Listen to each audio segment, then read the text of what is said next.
මම මේ දවස්වල අපි කියවනවා ගරු කතානායකතුමනි කැමීලියා කියන පොත අපේ රාධකෘෂ්ණන් ඇමතුමාට සමීප පොතක් මම ඔබතුමා ඉල්ලා දෙන පොත කියවන්න කියලා. ඒකේ තියෙන්නේ ලංකාවේ තේ වැවලි වගාව ගැන ආරම්භකම කාලේ රාමේශ්වරින් ගෙනල්ලා වද දුන්නු අහිංසකයන් ගැන.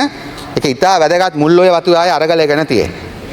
එතන ඉතාම පීඩිත ආකාරයෙන් බිහි වෙච්ච වතු හිමියෙක්. ඔහුත් අනාථයෙක්. තාත්තා කවුද දන්නේ අම්මා කවුද දන්නේ නැති කෙනෙක්. ඔහුට හැබැයි කුමන හරි හේතුවකට දේපලක් හම්බ වෙනවා.